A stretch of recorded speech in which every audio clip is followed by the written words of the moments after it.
Welcome to the Living a Nordic Life podcast, where we explore a simpler, cosier and more intentional life the Nordic way. I'm Fiona McKenna, your Nordic living guide and founder of Living a Nordic Life, where I share all things Nordic living and show you that a Nordic life is the way to bring intentional calm and healthy habits into your own life, wherever you are in the world. Are you looking for ways to bring simplicity, coziness and calm into your life? Well, let me show you how. Visit the Living a Nordic Life website to explore how I can help you on your journey to simple, healthy and happy calm, the Nordic way. You can subscribe to the podcast right here. And if you want regular inspirational emails sent with love from Norway and straight to your inbox, don't forget to subscribe to the Living a Nordic Life newsletters. And so now let's dive into our episode. Hello and welcome to this episode, The Power of Boring. And I hope that this episode won't be boring. I want to try and share some insights with you into boring and boredom. I live with my family in a small village in southeastern Norway, which you may or may not know. It's a small village, perhaps a bit on the large side by Norwegian standards, because Norway generally has a very small population. But by my own English standards, it's small. It would be considered small if it was in England. The village has a population of about 1,000 people, a school for the surrounding villagers, a kindergarten, a shop, a filling station, a church, an athletics club, and a few small businesses. And lots of nature, forests and wide open spaces. We are about 7 miles from the nearest bigger town, and it's safe to say that nothing ever happens here in Kodal. In fact, the most exciting thing to happen might be a few motorbikes doing wheelies and donuts in one of the open spaces in the middle of the night in the winter, yes, or someone using all the logs at the Gapperhook for their ballpanna. You could call it boring. In fact, if you were a teenager, you would most likely say it was the very epitome, the very last word in boring. The other day, my eldest daughter Millie and I were driving back from a shopping trip which involved driving through the forest and the countryside. We like to take the back route that gives us really beautiful views. It gives us beautiful views of the forest, especially with the changing foliage, and beautiful views of the lakes. And on the way home, we spotted a white-tailed eagle close to the road in a field. And that was as close as we'd seen one recently, so we stopped to have a look at it. We were both really excited to see it, even though we see them a lot.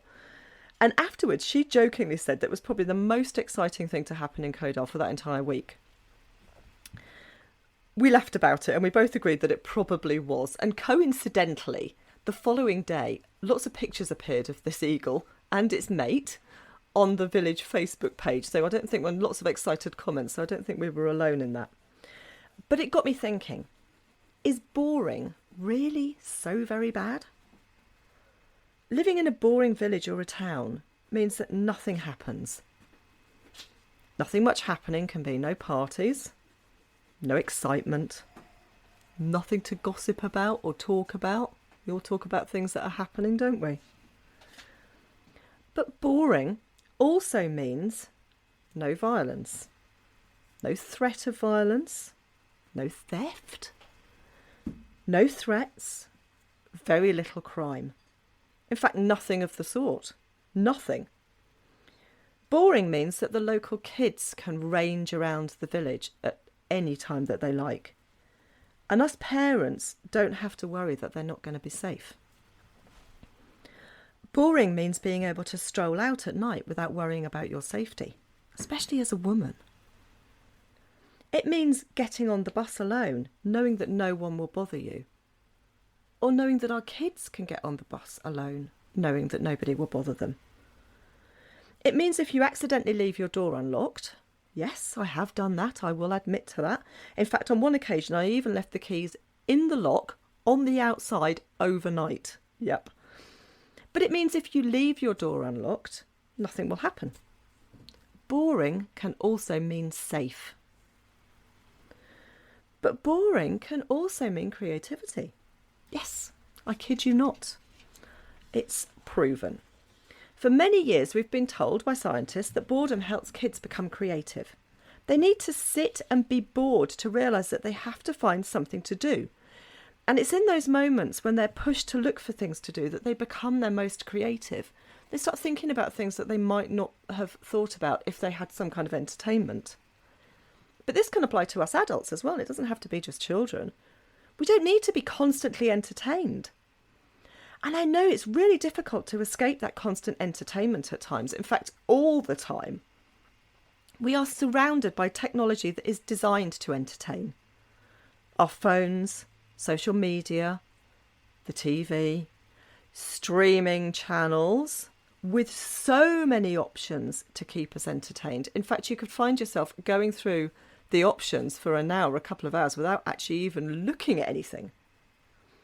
But all of this also dulls our sense of creativity. It's during the times that we sit around wondering what to do and feeling bored that we find the most exciting and creative ways to entertain ourselves.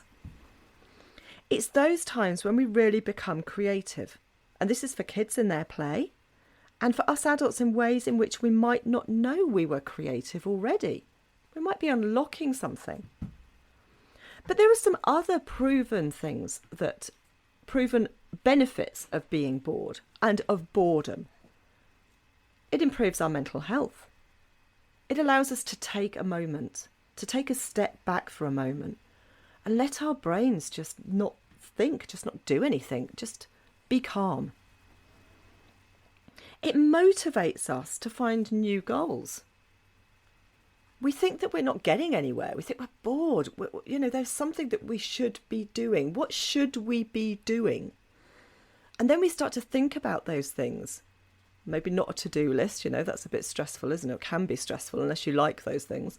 But things that we should be doing. And then that opens up this whole world of what could I do? Which you might not be thinking about if you're busy all the time. And busy is not always productive, is it?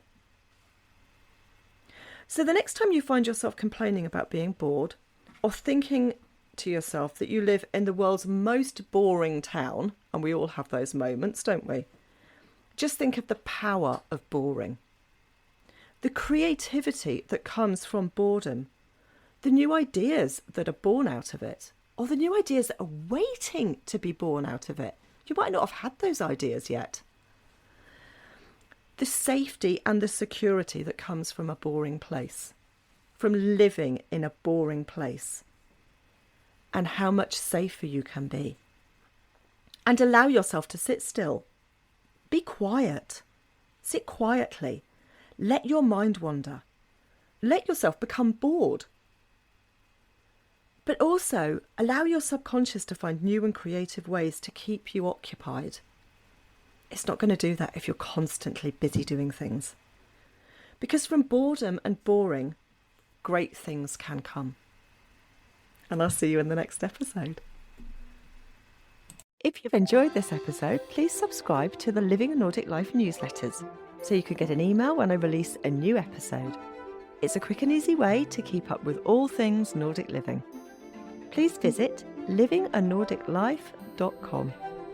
You can listen to Living a Nordic Life on lots of podcast apps, including Spotify, Apple Podcast, Google Podcasts, and plenty of others. If you've enjoyed the Living a Nordic Life podcast, why not leave me a rating?